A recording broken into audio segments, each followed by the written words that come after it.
Hey guys, welcome back. Shout out to all you legends who subscribed recently.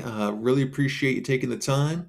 Today, I wanted to talk about something that is a number that basically has stopped feeling real. And that's the deficit, because a lot of people get the deficit and the debt confused and wanted to talk about it and specifically kind of say how we notice every year that this number gets bigger.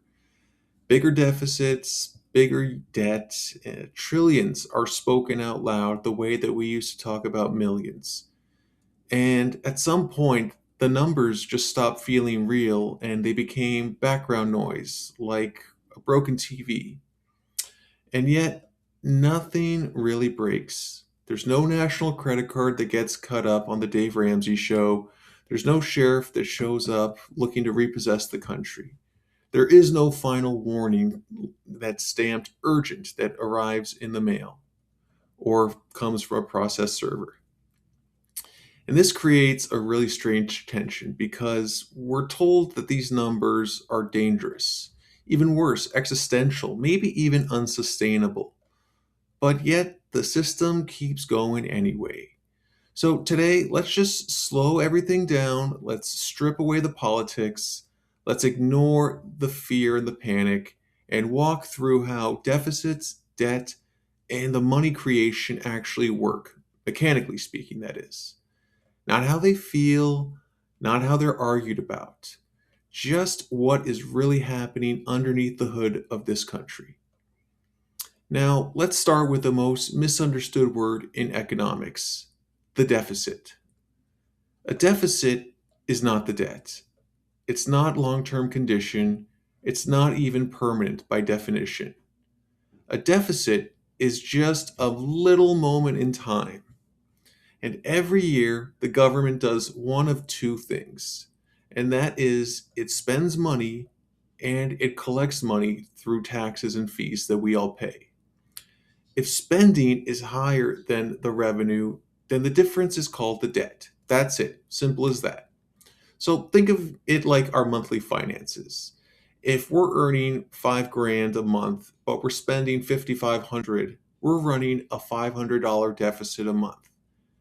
That doesn't define the entire financial life. That doesn't define our entire financial life. It's just a snapshot of that month. Now, the problem only emerges if this snapshot keeps repeating month after month. So when you hear that there's a record deficit, what really that means is in this specific year, spending has exceeded income by this amount. No more, no less. And debt has its own history and it's complicated because it's not looked at as a bill on a due date. It's because this is where fear usually enters the chat. It is a deficit of 1 year's gap. If a deficit is 1 year's gap, then debt is simply the accumulation of all the past deficits.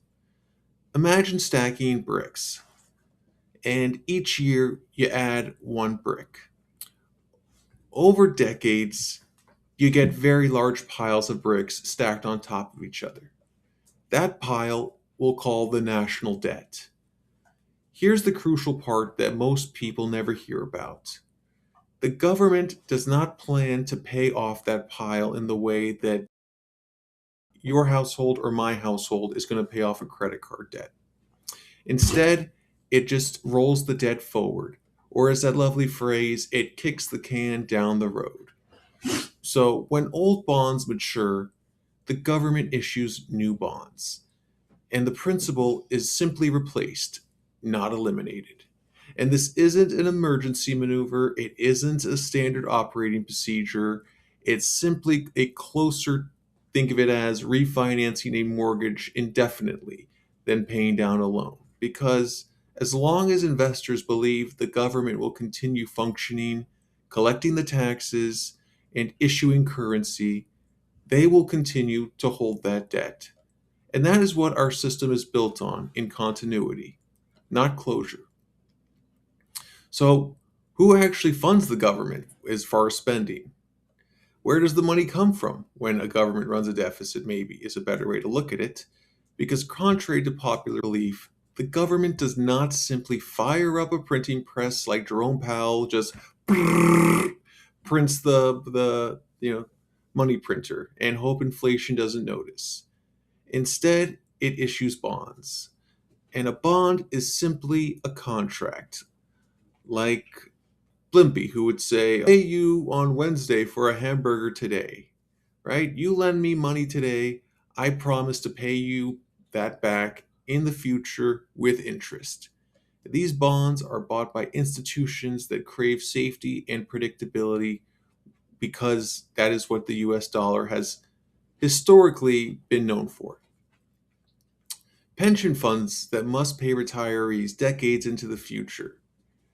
So these bonds are bought by institutions that crave safety and predictability. They're pension funds that must pay retirees decades into the future.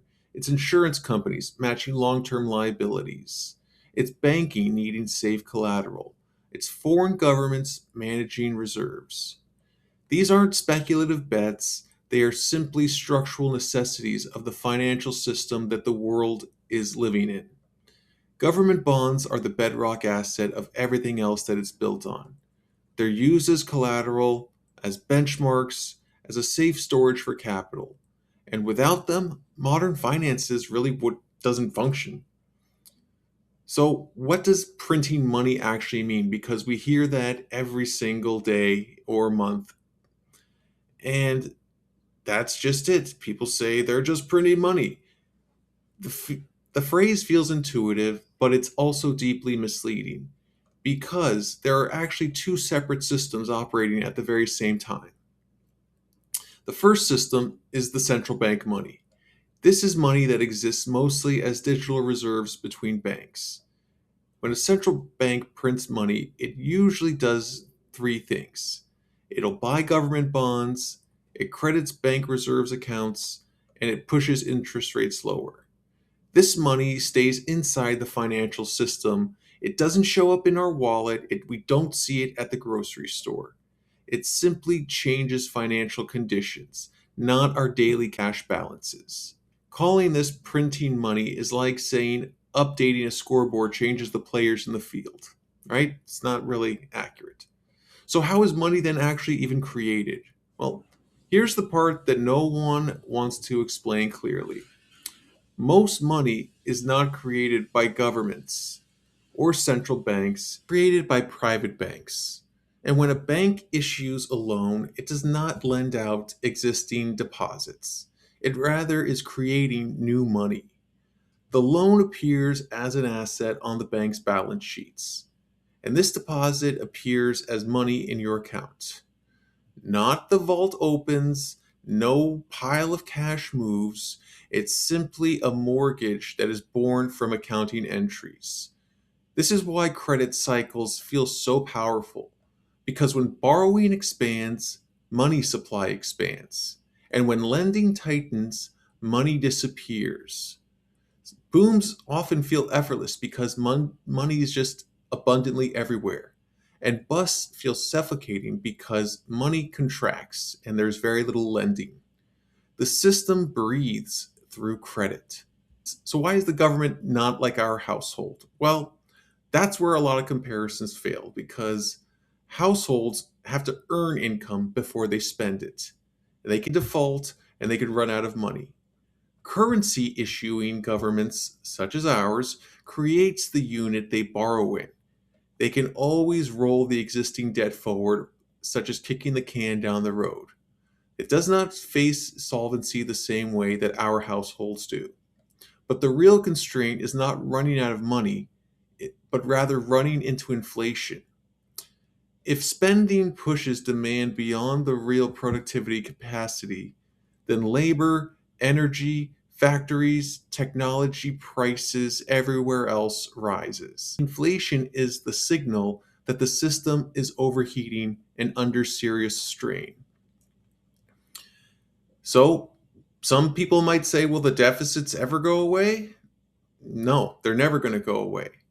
Deficits persist not because of incompetence, but because of its financial structure. Three slow moving forces keep it alive. And that's demographics of aging population, meaning that more healthcare and pensions and fewer working people are paying taxes. Growth limits encompasses productivity gains that are harder to generate than they were in industrial boom years. Politics, well, voters want services and we are heavily against adding more taxes.